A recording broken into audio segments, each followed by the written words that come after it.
Look at this photograph. At first glance, it seems like nothing more than a formal portrait from the 1860s. 3 young women in elegant silk dresses, their posture perfect, their expressions calm. The kind of image you might walk past in a museum without a second thought. But something about this photograph caught the attention of a historian in 2019. Something hidden in the way the sisters held their hands. Something that had gone unnoticed for over 150 years. What she discovered would rewrite everything we thought we knew about resistance, survival, and the silent war fought in plain sight. These 3 women weren't just posing for a portrait, they were sending a message their captors never understood. If stories like this fascinate you, make sure to subscribe to the channel and hit that like button. You won't want to miss what comes next. The autumn rain hammered against the windows of Harrison's auction house in Richmond, Virginia, as Dr. Amelia Grant examined a collection of Civil War-era photographs scheduled for sale. At 43, she had spent 2 decades studying American history at Howard University, but nothing had prepared her for what she was about to find. The collection belonged to the estate of a recently deceased antiques dealer who had spent 50 years accumulating photographs from the antebellum South. Most were unremarkable. Stiff portraits of wealthy families, images of plantation houses, formal gatherings frozen in silver and glass. Then Amelia's fingers stopped on a particular photograph. 3 young black women sat in an ornate parlor, dressed in silk gowns that would have been expensive even by the standards of wealthy white families. Their hair was elegantly styled, their posture impeccable. But it was their hands that made Amelia's breath catch in her throat. Each sister held her hands in a distinct position on her lap. The eldest had her right hand placed over her left, fingers slightly spread. The middle sister's hands were clasped, but her thumbs crossed in an unusual pattern. The youngest rested one hand flat, while the other formed a subtle shape against the dark fabric of her skirt. Amelia had seen hand positions in Victorian photographs before. They were common, often dictated by photographers seeking aesthetic balance. But these positions felt deliberate, coded, intentional. She turned the photograph over. On the back, faded handwriting read, "The Kingsley Sisters, Charleston, 1863. "Find something interesting?" asked Marcus Webb, the auction house director, appearing beside her. "These women," Amelia said, not taking her eyes off the photograph. "Do you know anything about them?" Marcus shrugged. The previous owner had no documentation. "We assumed they were free women of color, perhaps from a wealthy family. The dresses alone suggest significant means." Amelia studied the image again. Something wasn't right. In 1863, Charleston was deep in Confederate territory. The idea of 3 black women sitting for such an elaborate portrait, dressed in such finery during the height of the Civil War, seemed almost impossible. "I'd like to purchase this photograph," she said quietly. "The entire collection is being sold as one lot." Amelia looked up at him. "Then I'll take the entire collection." Back in her office at Howard University, Amelia pinned the photograph to her research board and began her investigation. The first question was simple. Who were the Kingsley sisters? She started with census records from Charleston in the 1860s. Free black families were rare in South Carolina, and those with significant wealth were even rarer. After 3 days of searching, she found nothing. No Kingsley family appeared in any record she could locate. She expanded her search to include church records, property transactions, and tax documents. Nothing. "It's like they didn't exist," she muttered to her graduate assistant David, who had become equally obsessed with the mystery. "Maybe Kingsley wasn't their real name," David suggested. "If they were hiding something, they might have used an alias." Amelia considered this. It made sense. But why would 3 black women need to hide their identity in a photograph? And who had taken the picture in the first place? She examined the photograph under magnification, searching for any identifying marks. Victorian photographers often stamped their work, leaving signatures or studio names embossed on the cardstock. Then she found it. In the lower right corner, almost invisible to the naked eye, was a tiny embossed seal. J.R. Whitmore, Charleston. A quick search revealed that Jonathan Whitmore had operated a photography studio in Charleston from 1858 to 1867. He was white, from a prominent family, and had documented much of Charleston's elite society during the war years. But why would a white photographer from a Confederate family take such an elaborate portrait of 3 black women? Amelia dug deeper into Whitmore's history and discovered something unexpected.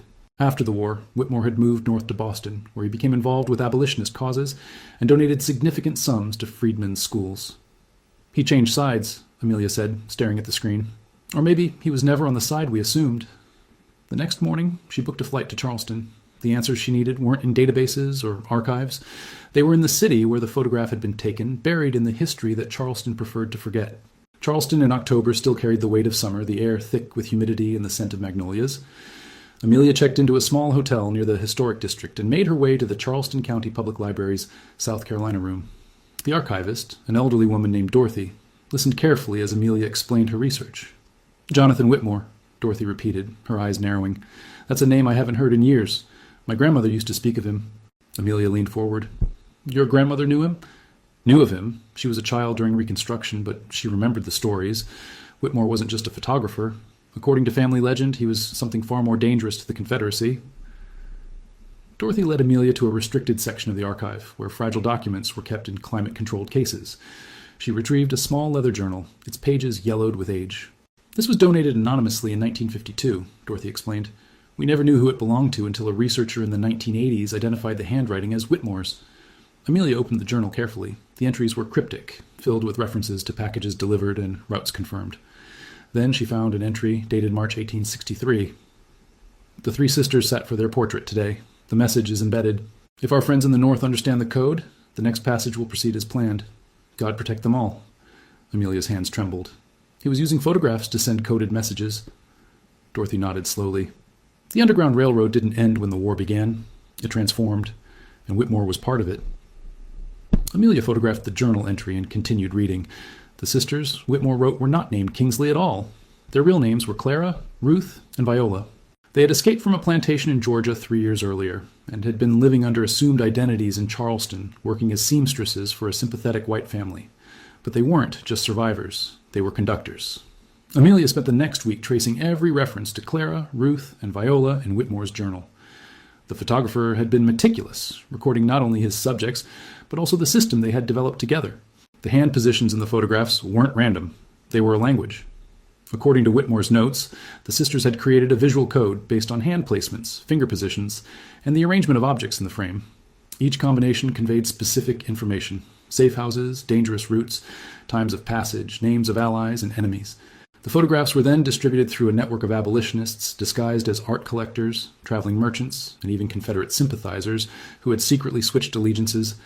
The images passed through checkpoints and inspections without suspicion because they looked like nothing more than ordinary portraits. It was hiding in plain sight, Amelia explained to David over a video call. The Confederates saw what they expected to see: black women in fancy clothes, probably servants dressed up by their owners for a vanity portrait. They never imagined these women were sending military intelligence right under their noses. David was silent for a moment. How many photographs are we talking about? Amelia checked her notes. Whitmore's journal mentions at least 40 portraits taken between 1862 and 1865. Most featured the sisters, but some included other members of the network. Each photograph carried different information. And the one you found at the auction? Amelia looked at the photograph pinned to her board. According to the journal entry from March 1863, this image confirmed that the Combahee River route was safe for passage. 3 months later, Harriet Tubman led the Combahee River Raid, freeing over 750 enslaved people. The implication hit David immediately. Are you saying the sisters helped plan the raid? I'm saying their photograph might have been part of the intelligence that made it possible. Amelia's research led her to the descendants of the white family who had sheltered the sisters in Charleston. The family's records had been preserved by a great-great-granddaughter named Helen, who lived in a restored antebellum home on the outskirts of the city. Helen was in her 70s, sharp-eyed and cautious. She had spent years protecting her family's complicated history and was reluctant to share it with strangers. My ancestors were Confederate, she said, pouring tea in her formal parlor. At least that's what their neighbors believed. The truth was more complicated. She explained that her great-great-grandmother Elizabeth had run a seamstress business that employed free black women. On the surface, it was a respectable enterprise. In reality, it was a cover for one of the most sophisticated intelligence operations of the Civil War. Elizabeth's husband was a Confederate officer, Helen continued.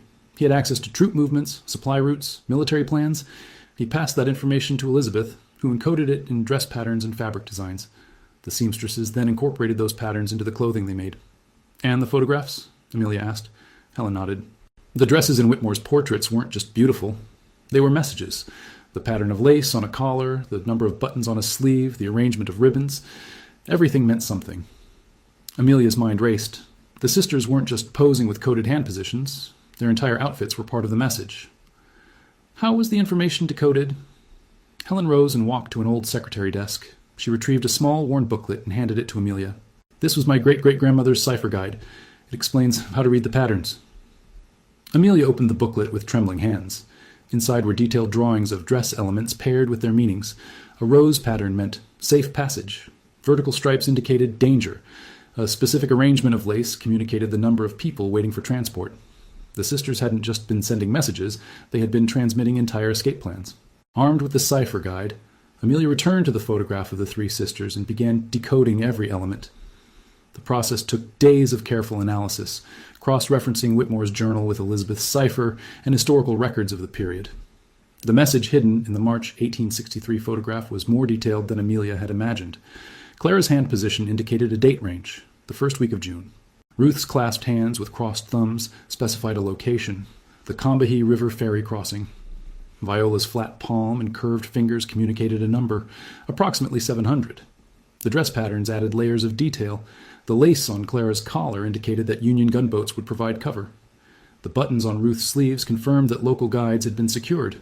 The ribbon arrangement on Viola's bodice named the operation's leader, a woman known by the code Moses. Harriet Tubman. Amelia sat back in her chair, overwhelmed by the implications. The Combahee River raid had been one of the most successful military operations led by a woman in American history.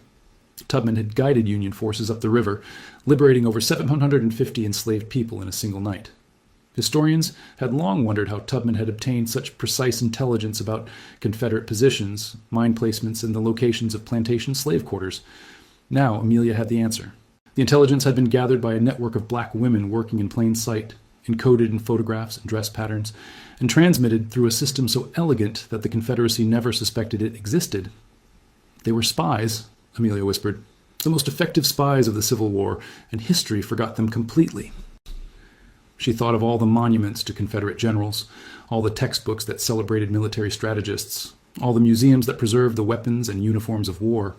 Yet these three women, whose courage and intelligence had helped free hundreds of people, had vanished from memory entirely. Until now.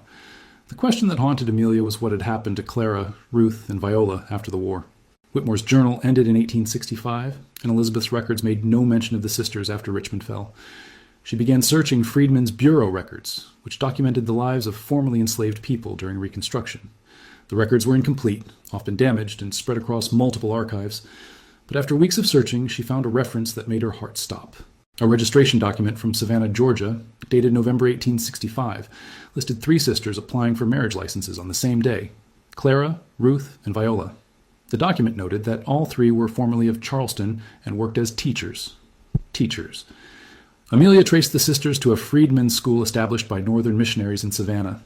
The school's records, preserved at a university archive in Atlanta, contained staff lists, student rosters, and annual reports. Clara had taught reading and writing to adults who had been forbidden to learn during slavery. Ruth had specialized in mathematics and accounting, preparing students for economic independence. Viola had taught music and, according to one report, had an extraordinary gift for codes and ciphers, which she employed in teaching children to read. Dart Pie, the sisters had continued their work, transforming from spies into educators, using the same skills that had helped free hundreds of people to lift thousands more out of illiteracy. Amelia also found a letter Clara had written to a Northern benefactor in 1867. We were never named in the histories of the war. We were not generals or politicians. We were seamstresses and photographers' subjects. But we knew that freedom required more than battles. It required intelligence, patience, and the courage to hide in plain sight. We do not seek recognition. We seek only to ensure that those who come after us will never be invisible again. Amelia read the letter again and again, each time discovering new layers of meaning. The sisters had known they would be forgotten. They had accepted it, and they had continued their work anyway. Amelia's research eventually led her to living descendants of the three sisters. Through genealogical records, DNA databases, and countless phone calls, she traced family lines that had spread from Savannah to Chicago, Detroit, Los Angeles, and Atlanta. The first descendant she contacted was Michael, a retired postal worker in Chicago whose great-great-grandmother was Ruth. He had never heard of the photographs or the coded messages. My family always said our ancestors were teachers, he told Amelia over the phone. And we knew they had been through slavery, but the details were lost. People didn't talk about those times. In Detroit, she found Patricia, a school principal descended from Clara. Patricia wept when Amelia showed her the photograph. She looks like my daughter, Patricia whispered. The same eyes, the same way of holding her head. I never knew what she looked like before. The most emotional meeting was with James, a musician in Atlanta descended from Viola. He He had inherited his great-great-great-grandmother's love of music without ever knowing its origin. "She taught music?" he asked, staring at the photograph. "In a freedmen's school?" "She taught codes through music," Amelia explained. "Songs that contained hidden messages, rhythms that encoded information. She turned resistance into art." James was silent for a long time. Then he picked up his guitar and began to play a melody his grandmother had taught him as a child. A melody passed down through generations without explanation. "I always wondered where this song came from," he said quietly. "Now I know." The descendants gathered together for the first time at Amelia's invitation, meeting in Charleston near the site where Whitmore's studio had once stood. They stood in a circle holding copies of the photograph, connected by a history that had nearly been erased. Amelia published her findings in a historical journal, accompanied by high-resolution images of the photograph, Whitmore's journal entries, and Elizabeth's cipher guide. The academic response was immediate and enthusiastic. Historians praised the discovery as one of the most significant revelations about Civil War-era resistance in decades. But Amelia wasn't satisfied with academic recognition alone. She approached the Smithsonian's National Museum of African American History and Culture with a proposal: acquire the photograph and create an exhibit dedicated to the invisible intelligence networks of the Civil War. The museum agreed.